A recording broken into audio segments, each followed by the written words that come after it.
I think that the one thing I've seen time and time again is that Prime Minister Maliki in Iraq and other countries in that region basically reject what Iran is trying to do, view Iran as having a destabilizing influence in that part of the world, don't support Iran in what they do. And my view is that the region largely rejects Iran and its intentions, and I think Iraq is at the top of that list. We just caught a glimpse of a real bright light. Just in like an instant after that, we were all blasted up against the walls. New questions today about whether the White House knew that this week it hosted a man with a very bloody past, I should say. Back on June 25th, 1996, a terrorist blew up a truck bomb outside of Khobar Towers, housing U.S. and allied forces supporting the coalition air operation over Iraq. 19 U.S. servicemen died in that attack. Approximately 500 others were wounded. And a new report is raising questions about a visit by the Iraqi Prime Minister to the White House this week. He brought with him a man some believe has knowledge of that attack that killed 19 American servicemen, or may perhaps have even been directly involved in it. George Terwilliger is former Deputy Attorney General at the Justice Department, and Ambassador John Bolton is the former U.S. Ambassador to the United Nations and Fox News contributor. Gentlemen, thank you both so much for being here. George, let me start with you. Just this man, most of our viewers will not know this name. So tell us who this man is. His name is Hadi Farhan Al-Amiri. Now he's the transportation minister in the Iraqi government, but he has another role which is making his appearance at the White House very controversial.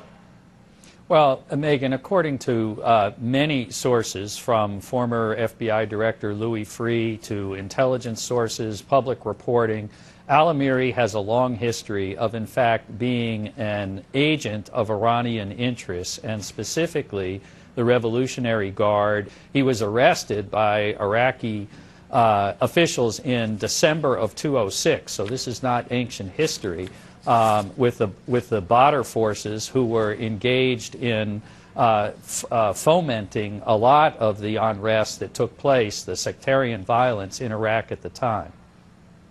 This Revolutionary Guard involvement with attacks on American soldiers in Iraq, in the very conflict that Prime Minister al-Maliki was at the White House to celebrate the end of with President Obama, it's just an incredible thumb in our eye, both by the al-Maliki government and indirectly by Iran.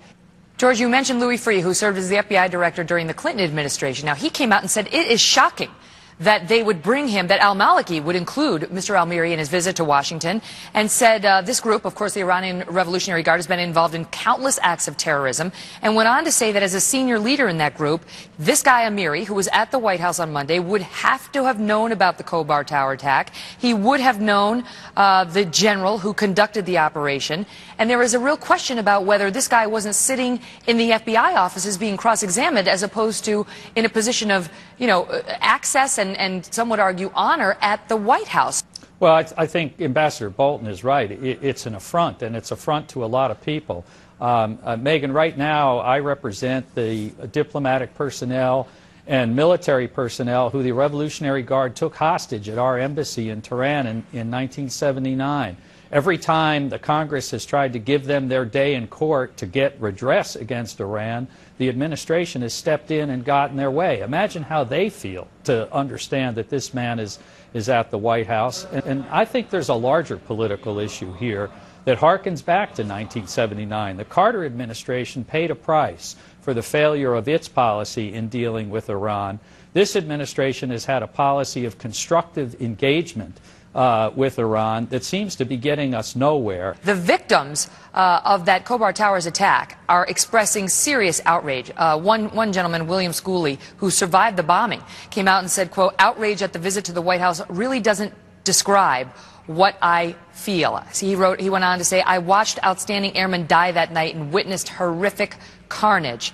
And really is scratching his head, as are so many others. So the purpose of this whole ceremony and the other events with al-Maliki was to celebrate Americans withdrawing from Iraq, and to have an agent of influence of the Iranian government there in al-Maliki's cabinet just shows exactly what's wrong with the idea of withdrawing all of our forces. We properly fear an increase in Iranian influence in Iraq and around the region, and this is the perfect symbol of it. So I think that there's the outrage of the victims of Khobar Towers, there's the outrage of the Americans killed by Iranian agents and their terrorists that they supported inside Iraq during these last 10 years, and there's our grave concern about Iran's expanding influence. All of that needs to be addressed.